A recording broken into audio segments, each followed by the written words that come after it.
नमस्कार, आप देख रहे हैं प्रदेश का नंबर 1 और सबसे भरोसेमंद news channel India news Haryana. मैं हूं आपके साथ अपूर्वा। गुरुग्राम मेट्रो में आप सभी का स्वागत है। यहां हम आपको दिखाते हैं साइबर सिटी गुरुग्राम की हर तमाम बड़ी और आपसे सीधा सरोकार रखने वाली हर खबर।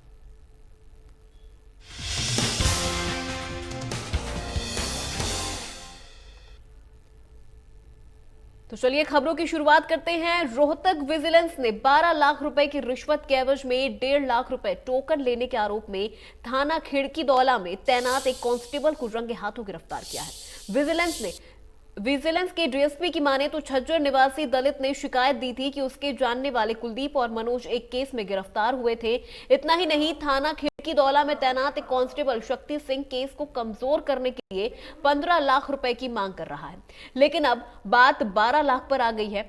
इस पर विजिलेंस ने एक टीम तैयार कर मामले का खुलासा किया।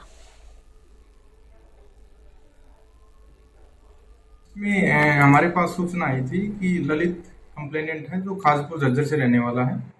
उसका नॉन है क्लोज फ्रेंड कुलदीप, जो कि खिड़की तोला के मुकदमा नंबर 146 में अरेस्ट है वो।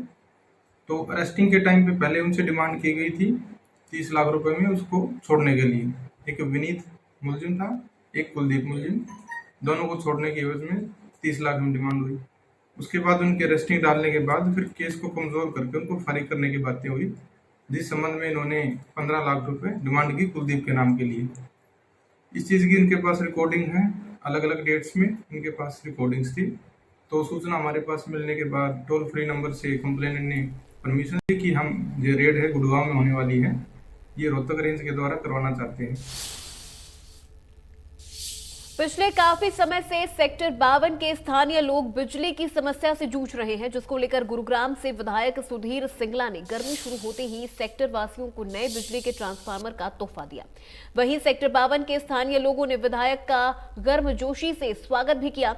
विधायक ने नए बिजली के ट्रांसफार्मर का उद्घाटन किया और साथ ही सेक्टर वासियों की समस्याएं भी सुनी और आश्वासन दिया कि जल्द ही बाकी की समस्याओं का भी समाधान होगा।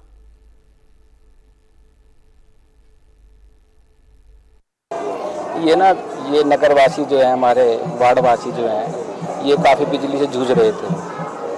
काफ़ी दिक्कत हो रही थी और गर्मियों के अंदर बहुत दिक्कत हो जाया करती थी। मुझे पिछले हफ्ते मिले, समस्या बताई इन्होंने और उसका निदान आज हो गया। तो उसी के लिए आज मैं आया था इसी वार्ड के अंदर और 2-4 समस्याएं इन्होंने और बताई है, उनका भी निदान करने की कोशिश करूँगा। गुरुग्राम में अस्पताल से सैंपल कलेक्शन के लिए ड्रोन का प्रयोग करना एक लैब को भारी पड़ गया। आयुध डिपो के प्रतिबंधित एरिया में इस ड्रोन को उड़ाने के मामले में एयरफोर्स अधिकारियों की तरफ से ड्रोन संचालक कंपनी के खिलाफ मुकदमा दर्ज किया गया है। सूचना मिलते ही पुलिस ने इस ड्रोन को सेक्टर 18 से निजी डायग्नोस्टिक की लैब से बरामद किया है।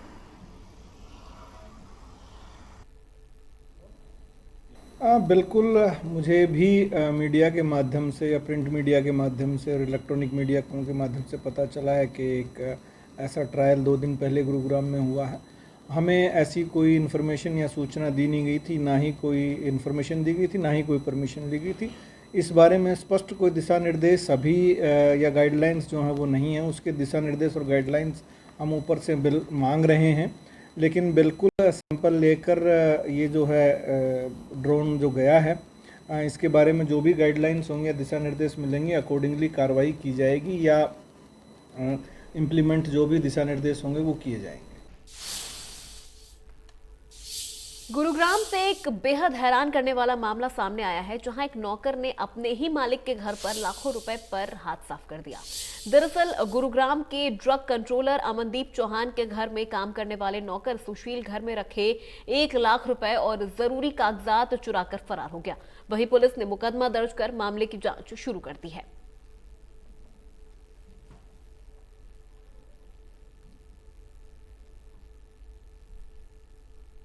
मालिक के घर से नौकर ने करीब 1 लाख रुपए और जरूरी कागजात चुरा लिए और यहां पर मालिक ने मुकदमा भी दर्ज करवाया है और अब पुलिस नौकर की तलाश में जुट गई है।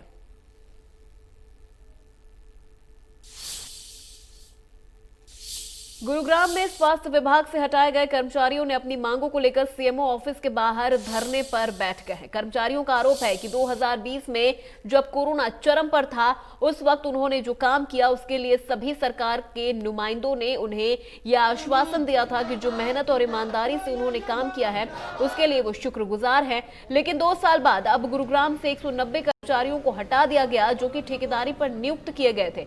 ये सभी कर्मचारी लैब टेक्नीशियन, नर्स, ड्राइवर और डेटा ऑपरेटर पद पर कार्यरत थे।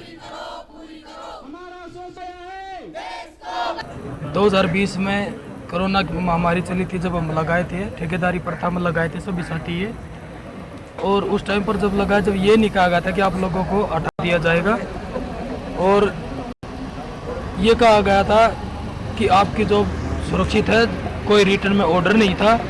हमने उस टाइम पर काम किया था जब देश एक महामारी से गुजर रहा था और जब हरियाणा के स्वास्थ्य मंत्री अनिल विज बीमार हुए थे और चंडीगढ़ में पीजीआई में एडमिट थे, और जब वो ठीक होकर वहाँ से लौटे थे, उन्होंने एक वादा किया था कि स्वास्थ्य कर्मचारी जितने भी ये एक परमात्मा का रूप है, मैं इनके लिए कुछ भी कर जाऊँगा।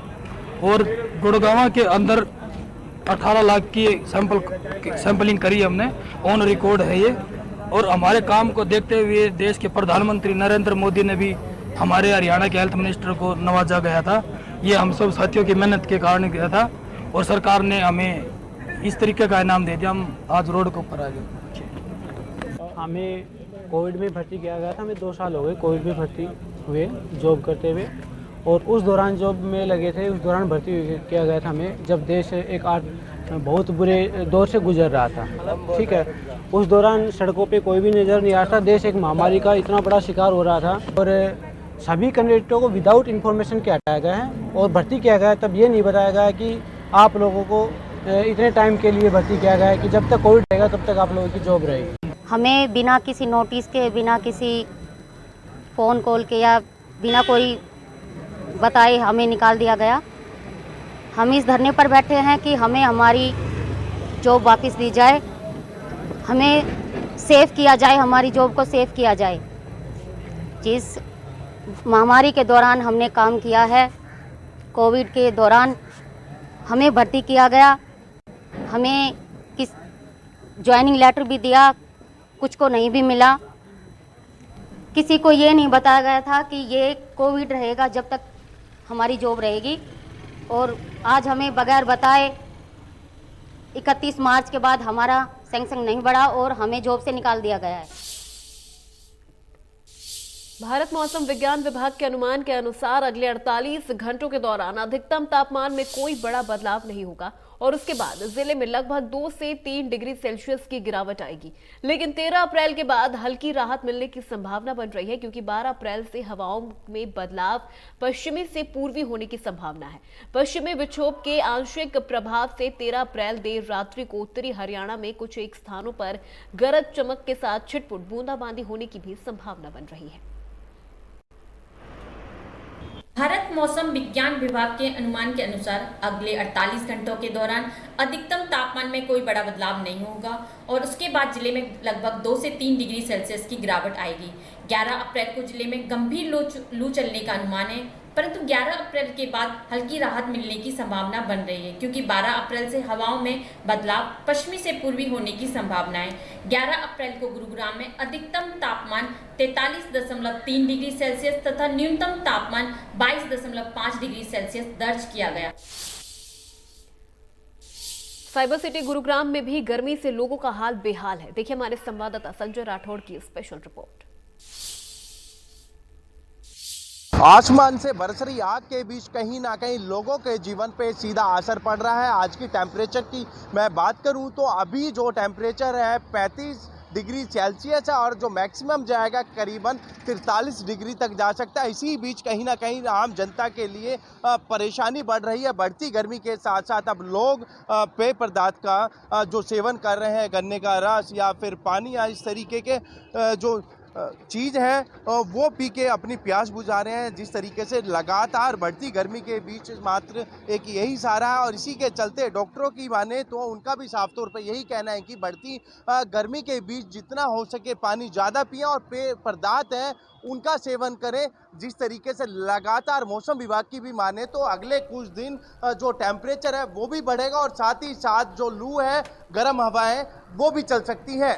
गुरुग्राम से संजय राठौर, इंडिया न्यूज़। आसमान से बरस रही आग के